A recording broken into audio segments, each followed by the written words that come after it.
நாம் எங்கேயோ யாரையோ சந்திச்சுக்கிட்டே தான் இருக்கும். புது புது மனிதர்கள், அந்த மனிதர்களோட உறவாடிக்கிட்டே தான் இருக்கும். மறைமலை நகரில் ஃபோர்டு ரயில்வே கேட் அப்படின்னு ஒன்று இருக்குது. அந்த ஃபோர்டு ரயில்வே கேட்லேருந்து அப்படியே வந்தாக்க பேரமனூர் தாண்டினாக்க திருக்கச்சூர் நம்ம வீடு. அந்த ஃபோர்டு கேட்டுக்கு உள்ளே வந்த உடனேயே ஒரு எண்ணெய் கடை இருக்குது, மரச்செக்கு எண்ணெய் கடை இருக்குது. அந்த எண்ணெய் கடையிலேயே டிஃபன் கடை, இட்லி தோசை விற்கிற கடை, ஒரு சைவ ஹோட்டல் கடை. நம்ம பட்டுக்கோட்டை பேராவூர்தி பக்கத்தை சேர்ந்தவங்க, சோழ தேசம் தான்.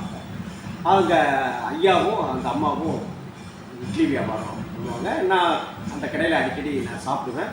3 வகையான சட்னியும் சாம்பாருமா அவ்வளவு சுவையாக இருக்கும். நம்ம ஊரில் வீட்டில் சாப்பிட்டா எப்படி இருக்கும், நம்ம அம்மா கையால் பொட்டாட்டி கையால் சாப்பிட்டா எப்படி இருக்கும், அது மாதிரி இருக்கும்.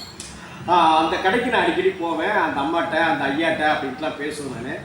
அந்த ஐயா வந்து ஒரு சிங்கப்பூர் பெல்ட்டு அப்படின்னு சொல்லுவாங்கள்ல, அந்த காலத்து பட்டை பெல்ட்டு, பர்ஸெல்லாம் வச்சு பாக்கெட்லாம் இருக்கும். அந்த மாதிரி பெல்ட்டு எங்கள் மாமா தாத்தாலாம் போட்டுருப்பாரு. அந்த ஐயா அந்த மாதிரி போட்டுருப்பாரு. அந்த ஐயா பேர் நாகேஸ்வர் அப்படின்னு பேர். அந்த அம்மா பேர் வந்து வளர்மதி அப்படின்னு பேர்.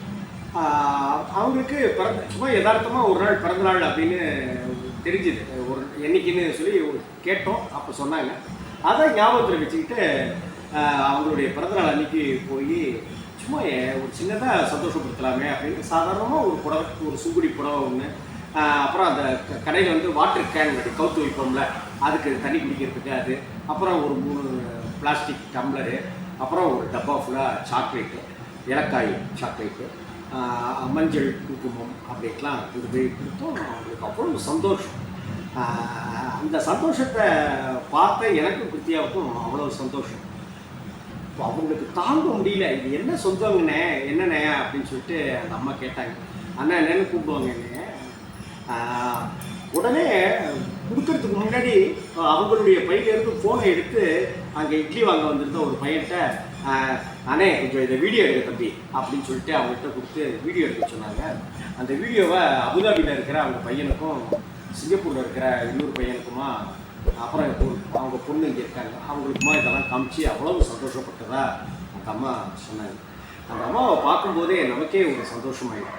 கிட்டத்தட்ட மதியானம் 2:15க்கு ஆரம்பிக்கிற அந்த வேலை நைட்டு 10 மணி 10:30 வரைக்கும் இருக்கும்.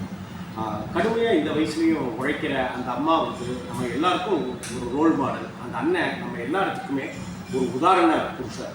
உழைக்கணும் அப்படின்னு அவங்கள்ட்டேருந்து கற்றுக்கணும். அதே போல் சிரிச்ச முகத்தோடு அந்த அம்மா இருப்பாங்க. கொஞ்சம் பார்க்குறதுக்கு ரஃப்பான ஒரு மாதிரி அவர் தெரிவார். ஆனால் அவர்கிட்ட பேச ஆரம்பிச்சிட்டாக்க அவரும் ஒரு வெள்ளந்தியான மனிதர்ங்கிறது தெரியும். இப்படி வெள்ளந்தியான மனிதர்கள் இருக்கிற இந்த உலகத்தில் என்ன, ஒரு இட்லி நமக்கு ஒரு 4 இட்லி பசியாகிறதுக்கு எப்படி அவங்க தந்துட்டு இருக்காங்களோ, அதே போல் அந்த அன்பு இருக்குல்ல, அந்த குறைவில்லாமல் அவங்க வீடு ஊழி தந்துக்கிட்டே இருக்கணும்.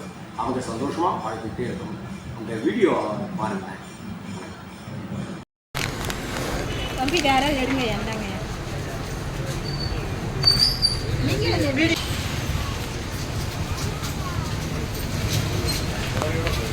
அண்ணா 14 இட்லி எவ்வளோண்ணா?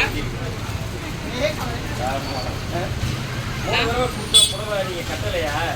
நீங்கள் கட்டுறதுக்கு திறப்படியாக இருக்குது. மெயின்டைன்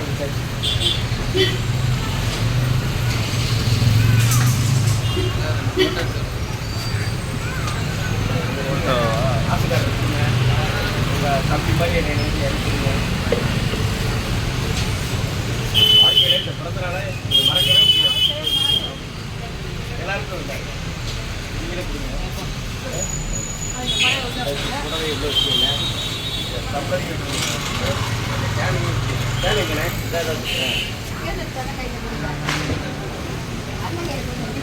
வீடியோ எடுக்கும் மாமா. அதோட பெரிய புண்ணியம் பண்ணிருக்கு. அதனால தான் மகாலட்சுமி மாதிரி சிரிச்ச முகத்தோட உங்களால் சொல்லி சௌக்கியமாக இருக்கும். எத்தனையோ பேர் பசி ஆத்துறீங்க.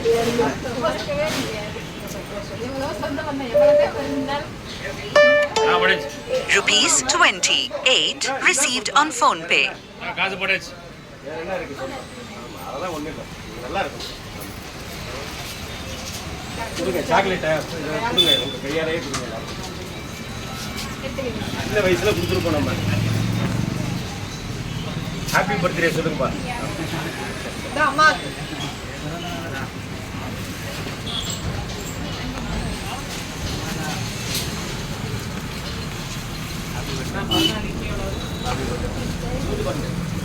பண்ணண்டா 4 நாள் பசங்க 4 நாள்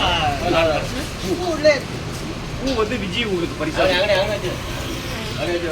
ஆமாம் ஒரு தட்டு இருந்துச்சுனாக்க கூட தட்டில் அப்படி வச்சிருவோம் எல்லாத்துலேயும் சொல்லிடுவோம் அக்கா ஒரு வார்த்தை அப்படியே நில்லுங்க ஒரு ஃபோட்டோ. சரி நீங்களும் இல்லைங்க அண்ணே வெக்கப்படக்கூடாது தம்பி நான் ஃபுல்லாக இங்கே ஏறி நின்று கரெக்டாக இருக்கல. கரெக்டாக தான் என் ஒய்ஃப் என்னை விட ஹைட்டு. ஓகே.